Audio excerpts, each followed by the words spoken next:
Chit-chat Cadillac.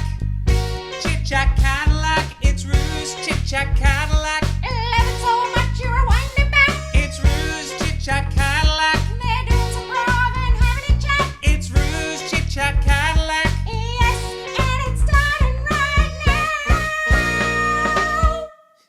Oh, precious Rue locks us in a basement to record. Precious Rue doing a podcast where little Gollum gets locked away.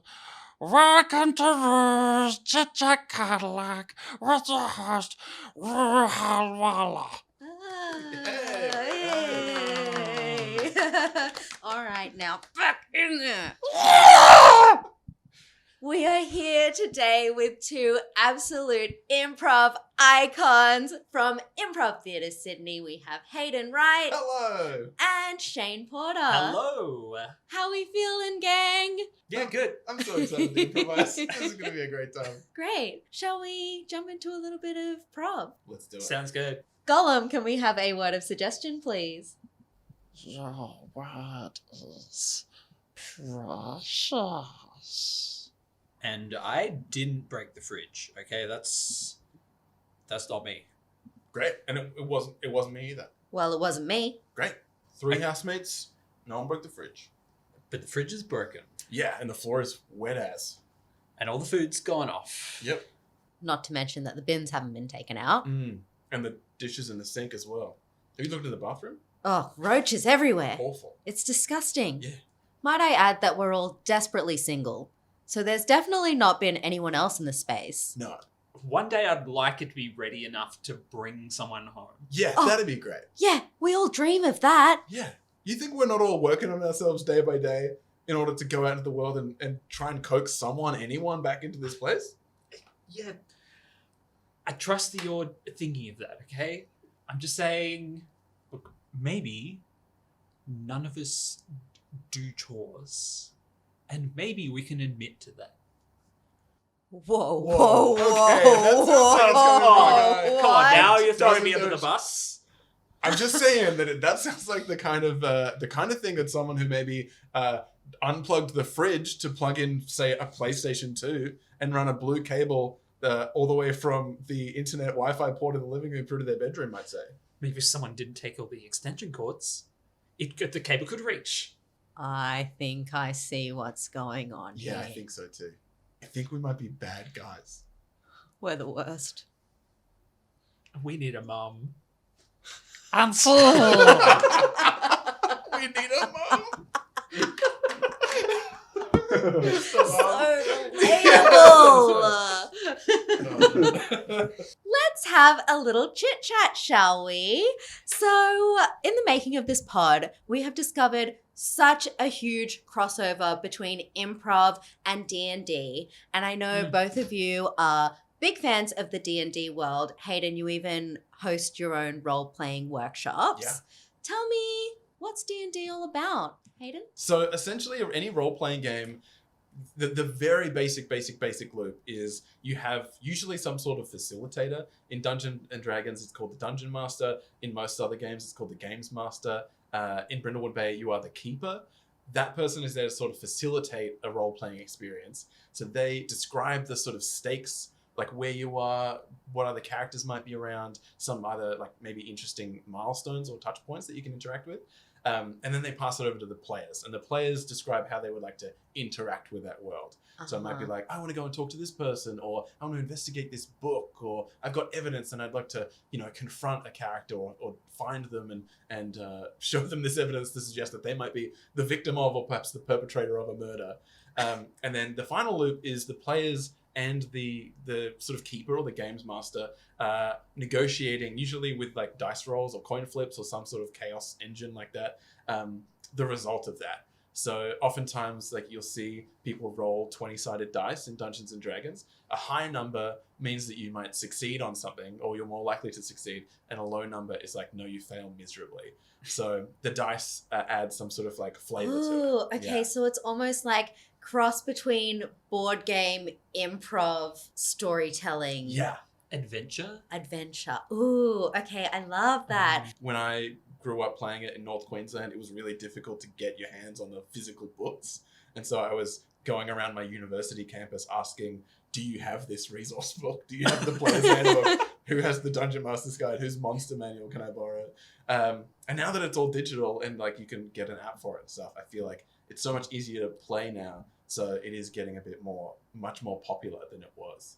And what about you, Shane? What's your snapshot on D&D? I feel like I wasn't exposed to it as much from like a younger age. I knew it was around, but like I didn't know anyone that like played it. And so, yeah, I only really got into it like during lockdown. We learned we could like play online over Zoom and yeah, kind of grew from there. What's your favorite role-playing game? I'm obsessed with one that is coming back to ITS. I've got a show coming up called Mavens, which is an actual play live role-playing game show where we're going to play the game in front of people in a system called Brindlewood Bay, which is I think I saw it. Did you do it? Yes, the trial Yeah. show was last year at the festival. It's Dungeons and Dragons, but just scoop out all of the swords and shields and magic and stuff like that, and then stuff back in like cozy murder mysteries, like Murder, She Wrote. Oh, I love that. I'm so excited. Shane, for someone who's looking to join the D&D community or find a campaign that they can do, what would you recommend? There's a couple like simple sort of like D&D light games that maybe you can do in like 3 or 4 hours. Honey Heist is one of them where you play a gang of bears stealing some special honey and you roll dice to work out like what type of bear you are and also what cool hat you're wearing. Yeah, that's like, I feel like a cool entryway because I think it's easy to plan. You have like a small campaign. There's like, you got to steal the honey from this place and you've got like a map. So it's just like whatever you encounter along the way you play with. Because I think if you go and get Dungeons and Dragons, it's like 3 massive textbooks. Oh, It almost feels right. like you have to do a bunch of homework before you arrive. Yeah. And there are games like Shane's described that are just like so easy. They're often like one A4 sheet. Just Uh-huh. pass them around and then like, great, off we go. Okay, because so that's a lot of commitment So otherwise much. Yeah. to get to the end and be like, I don't think I want to play this game. Absolutely. Bless. Yeah. And Yes. what sort of difficulties might you come across when you're trying to set up a game? Getting multiple adults into the same room at the same time. Uh-huh. Just life. If people haven't played it before, like the improv communities, everyone's really playful and like willing to go along with things and play out scenarios. But Mhm. like people that maybe haven't done that before or haven't role played before, it's maybe a different way of thinking through the lens of a character. Yeah. Of like, hey, what would this person do? And give you a chance to like play out a different play in a different life. Gorgeous. So can you share with me your favorite role-playing memory, Hayden? There was a public holiday where I invited a bunch of friends around who I hadn't really all known that well. And I'd met them at like different gaming groups and stuff like that. And very quickly you get a vibe for what kind of group you like to be a part of. There are people who like to play by the book and do a lot of maths. There are people who love to do like big maps and like cartography type stuff and Ooh. move miniatures around. Like they want to be very physical and like touch things and stuff like that. And then what we did, which was on Zoom, just like full theater of the mind to be like, yeah, my character does this. Does that work? Like that kind of stuff. I had glued together a group of people who were not on the same page. And I ran this campaign that involved a bunch of like sailors diving down to like collect some like mermaid treasure or something like that. That was based on a wild rumor that was in a different part of the story. It was a one shot, so it was only going to happen on this day. Someone, they all dived in the water. They went to go and find the mermaids, and shock horror, the mermaids had been afflicted by some sort of like plague, and they were angry. So there was a fight that happened. One character wanted to stay and fight, and the rest of them bailed back to the ship to find a different solution. And the character that stayed, the player of that character got so upset, he stood up so fast his chair fell back and then stormed out of my real life house. So upset that everyone else in the world was like gonna bail on his character at the bottom of the ocean. So then after that, I realized, oh, good, great. You've got to get a crew of people who all know each other and they want to have fun together in order to play a role-playing game. So yes, Even in role-playing, there is heartbreak. absolutely. It's too real. It's fictional fantasy that is too real emotionally. Really see what people are about. Absolutely. I was trying to work through my feelings about betrayal. Guys, I feel abandoned at the bottom of the ocean again. And in real life. Yeah. Don't you know my mum and dad did this to me? The same mermaids. Sorry, we've got to go. No! God, gosh. And this is a message from your mum and dad. They don't want to talk to you. No! Especially them. And what about you, Shane? What's your favourite memory? I remember there was one time during the campaign we did during lockdown where we had to try find some kid in a crowd. So Shane was playing this wizard character, and he had one of his spells was sleep. And the way that sleep spell works is that you roll. You can tell the story. No, you probably remember it better than me. Shane was playing this wizard character who had like a list of spells on his sheet, and they had to find a kid in a crowd, and the kid was like important to the mission in some way, and ideally that is like a non-violent situation, like a big crowd. And Shane, true to his character, was like, I can solve this in a way that is like, you know, non-confrontational and non-violent.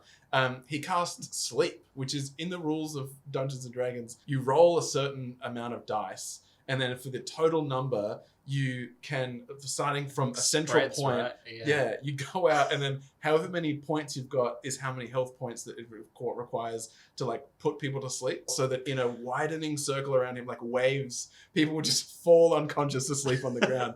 Be like, this is a fine way. I'm just going to knock all of these people out to try and find this one. No one hurt themselves. No one hurt themselves, and it was successful. You rolled super well. I think I rolled really highly for it, which was the surprising thing. Yeah. So it cast a wide circle of sleep Yeah. through this whole street and just put the Oh, whole so it was a crowd. siesta. It was a siesta. Yay, what a treat. It could have ended differently. Like I could have rolled a 1 and then put myself to sleep, and then the kid gets away, and I'm Yeah. like, got to find a new solution. Exactly right. And then the story continues. Whether you fail or succeed, that's the beautiful thing of a role-playing game, is if you want to keep playing, you just keep playing the consequences of whatever happens. Yeah, Yeah. gorgeous. So my final question, is there an improv game that you can teach us now that might be perfect as a first step for someone who's a big role-playing fan? I have one. It's best, worst, most obvious. But if you just Great. swap it out to be like best friend, worst enemy, and then just a fun thing that could exist in the world. So a person steps out, they give like a 10-second, hey, my name is this, my character is sort of this kind of deal. And then as you go around the circle, the person on the immediate left plays that character's best friend. What kind of insight do you have for this character? What thing do you want to bring out in them in a way that's really positive? The person to that person's immediate left becomes their nemesis. What kind of thing do I want to like pinpoint? Great if you want to figure out how you might bully this character. what's a trait that maybe they're not used to showing? How am I going to get that out of them? And then finally, the third person along plays kind of a fun choice. So they've seen this character's best friend, and their worst enemy. What is something about this world that you can infer? Amazing. Let's do an example. Awesome. Okay, so we have an original character, the best friend, worst enemy, and then a fun choice. Let's go. Hi, I'm Chad, and I'm the local hunter for the woods. I like to find game. It sounds, as I say it, it sounds a bit predatory, but I'm not like that. Okay, I'm just trying to make sure that this is all within the bounds of I'm allowed to hunt these deer. I've got a license. Okay, it's all okay. I'm allowed to be here.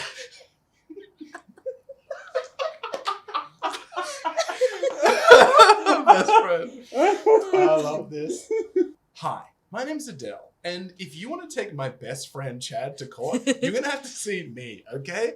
Look, he has a heavy brow. He breathes a little heavier than the average man, but he is A-okay to be out in the woods hunting for game, okay? He doesn't want things to be tortured. He himself is a tortured man. He goes out in the woods quietly for days on end, and all I want to do is support my best friend. Is that so wrong? Hi, it's me, Beryl. I'm a local park ranger, and I can see here on your license, mate, that it expired about 6 years ago. I am a magical deer from the forest. I'm here to teach Chad a valuable lesson about killing innocent Chris. Got it. Oh dear! Got it. Chad, the lesson, Chad. Oh, it's not dead yet. I can still teach you, Chad. I can still.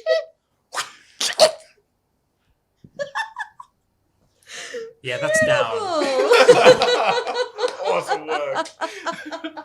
A great example of an exercise that you might play with a group of people, or maybe even like just by yourself if you're having difficulty coming up with companion characters or villains, or just like fun characters to fill out your role playing world. I love that exercise. One you could also do on your own is writing questions for yourself of like, Cool. yeah, setting up questions your characters can answer.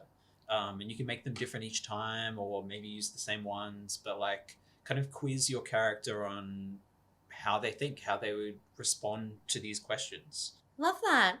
This has been so much fun. Thank you so much for joining me. Thanks for having us. Now let's finish off with a little second beat of improv.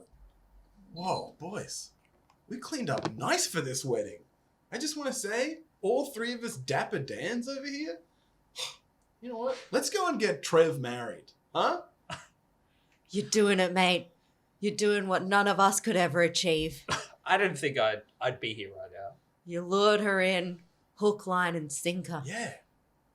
You pushed all the trash either side of the living room door all the way through to your bedroom, and here we are. True love. Guys, what am I gonna do after I get married? I can't hide who I am any longer. What do you mean? The thing that where you invite someone over and say, it's a surprise, here, let me put this blindfold on. I'm going to lead you through to a mysterious second location. It's worked for you up until this point. I don't think you have to change that behavior. It's the most romantic I've ever heard of. I just... Guys, I'm committing to this, and I can't keep up this ruse. What do you mean? I gotta be a slob. Cut to the honeymoon suite where the bride is getting ready. Oh my god, I don't know what I'm gonna do after this wedding because he's gonna know who I really am. You scrub up nice, babe. Well, all of us are here in the bridal party. We're going to support the heck out of you. You know that. You've earned this, babes. Yeah. Yeah, but the real me is gonna come out. This huge slob that just likes to wrestle people in mud and have like food on my face all the time. Even when I haven't eaten, it's always there all the time. You know this. Babe, if he doesn't love you for who you are, he's not the right one. Oh, I'm so stressed out. Exactly. And hey, you know what you can do?